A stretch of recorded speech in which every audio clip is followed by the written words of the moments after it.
Alright, I'm going to do a fairly quick spoiler talk on the Spider-Man video game for the PlayStation 4. I did a fairly thorough review on my website, soundedbettermyhead.com. Didn't get too spoilery on there. That's why I want to expand on a few things on here. The biggest thing everyone has said, and I chimed in the same way, was that the game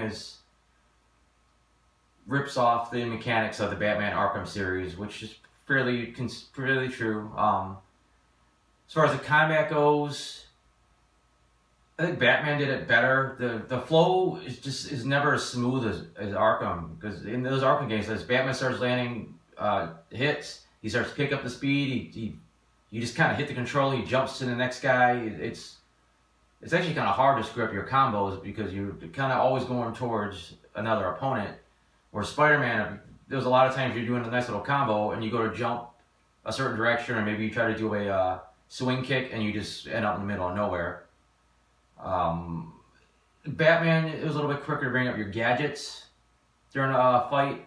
Spider-Man, you could cycle through real quick to a previous gadget, but if you want a certain web gadget to bring up, it basically slows time during the battle, which, I don't know, it's okay. Just it kind of screws up the flow. It doesn't feel like you're this real fluid thing when you got to stop and kind of freeze time essentially to get your required doodad out. The stealth in Batman was so much better. Climbing in and out of vents, going up in the rafters, using all these cool, exploding batarangs or the exploding foam bat symbol thing you put on the walls. Spider-Man basically just has two major things. You could either, if you're up in the air, you could just jump down real quick and knock the guy out, or you could web him up. And the only thing you could do is just kind of sneak up on someone and hit them. Whether it's a quiet move, which still looks like it's pretty loud because he's kicking the guy in the head pretty hard, or where you just shoot at him. And it feels a little bit, yeah, you got a few things you could use, like your tripwire webs and a few other things, but I don't know, the Batman stuff was superior. But swinging through the cities, once you get in that groove, you're flying, swinging over buildings, swinging between buildings. You jump on the side of a building and whip around it, or you jump off the top of the building and you point launch. Sometimes you seriously just want to swing around the city instead of taking the fast travel once unlocked. So this is kind of soothing in a way. And plus the game's got day and night, so sometimes it's broad daylight, you can see more details. Sometimes it's night and everything's lit up. The tokens, the crime tokens are just annoying. It's like, okay, you stop this band of criminals, and then maybe you stop a getaway car, maybe you do this, and the first couple times you do it, there's additional tokens you can get by doing certain tasks, like hit 5 guys with an item, or do this without getting hit. And then once you've done it, next time that crime comes up, it doesn't give you any more rewards, so there's no point in doing it. So it just gets so repetitive. And then they do the demon crimes and the Sable crimes. A lot of them are so similar, it's pretty much a chore to try to get all these tokens.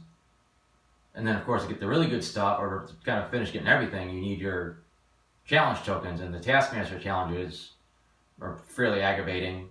The bomb ones are really annoying. It's just precision web swinging to try to get to this bomb, and there's not much else that gives you a better time except getting there fast. And I've had some pretty solid runs. Anyone got the bronze level prize, so it's got to be ridiculously hard to get some of the gold level prizes. I'm sure people have done it and they say it's easy, but for me it's hard. And that also goes with the drone, which isn't much better. Again, it's precision web swinging, and you're trying to get those little dropped probes that it plops down. Combat's definitely easy. It's pretty easy to get gold on there. You just get some combos. It just comes down to finishing quickly and not getting hit. And then stealth, there is a technique to it. It's about taking guys down multiple times, but it's not really as fun. You're just basically trying to drop down and take some guys out real quick, and it loses that stalking kind of fun stealth mode you would have without something like that. Not too much else I want to get into the combat. One other thing that was a big gripe, and maybe it's just the way I was playing, was that when you really gotta get somewhere fast and you're web swinging, it just seems like the camera loves to somehow get below you. And I said maybe I was not adjusting correctly, but it just throws you off because the camera's a funky angle and it's hard to judge your height. So you think maybe you're trying to swing over this building, and you're really not even close to being over it, and then you just land on the wall, and you try to jump off and you might get stuck and you're just crawling on it. So that was a big aggravation. But again, maybe it was just the way I was playing. But the big thing I wanted to talk about was the storyline. Didn't watch a lot of the trailers on the game, so I didn't know much about it. I knew Mr. Negative was a big part of the game. I knew Kingpin was in it. I just didn't know to what effect. I was actually pretty surprised that he was really only in the beginning of the game and had nothing to do with the later part of it. I thought maybe him getting out of jail would be a big deal, but it wasn't. Mr. Negative was a major portion of the game, but he wasn't a big bad. They spent a lot of time setting the Doc Ock, Peter Parker dynamic, well, before he was Doc Ock. And I thought this was going to be saved for like the sequel. I was actually pretty shocked that in this game, he showed up as Dr. Octopus and started the Sinister Six. So I was very surprised by that. I really liked the MJ Peter dynamic. You know, they were really cute, but they had a problem, so it kind of felt like a real couple. The Miles Peter stuff was pretty good. You know, they fleshed out Miles pretty well. And I mentioned also in my other review, the times where we get to control them, it's just basically a pure stealth mission. And it's so easy to screw these up. Like you think, okay, you gotta get to this point, and you're not sure which way to go, and then constantly getting spotted by someone, and then it ends it. And luckily there's a lot of checkpoints, but still. And there's a couple parts with Miles, I couldn't figure out which way I was supposed to go for the longest time, because it's so vague. And there was one really cool one where you're Mary Jane though, and you're basically signal Spidey, and he comes down and takes out the bad guys for you. So I really liked that one. And then some they said the control was hard. There's the point where Mary Jane's supposed to disarm this bomb, and things flipping all over the place because it's not quite clear, you know, what the mechanics are on it. And there's a timer, and then you're supposed to pull these wires, and I couldn't figure out for the longest time exactly which part of the wire I was supposed to pull out. So this thing kept blowing up. But anyways, the storyline, I was sidetracked again. Like I said, the Miles stuff was pretty good. The story took a pretty dark turn with the bombing in front of the, I guess it was City Hall, wherever it was at. I mean, that was pretty dark.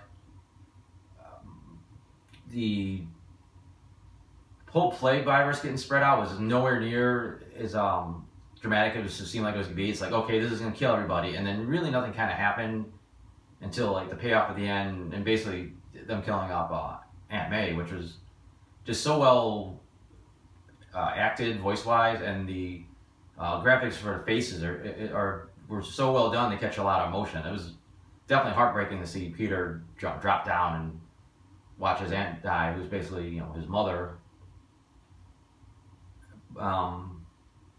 Again, it was a little surprised it came down to Peter and Doc Ock in the end. It didn't seem like that's what the game was setting up for. I was also fairly surprised that Norman didn't become the Green Goblin in any shape or form. I thought they'd set that up at least for the sequel, and I don't know, if anything, looked like it was leaning towards something with Harry, and even then it looked like it might be with something with, I don't know, almost more Venom-y than Green Goblin. But I don't want to say too much else about the game. Like I said, I thought my review was pretty solid. It was covering what I wanted to. I just couldn't expand on a lot of stuff because I didn't want to ruin it for people who were in it, you know, who want to play the game and get the story mode. And I still didn't cover everything in the story, just the broad, you know, points, just the things I felt like talking about. And that's about all I got.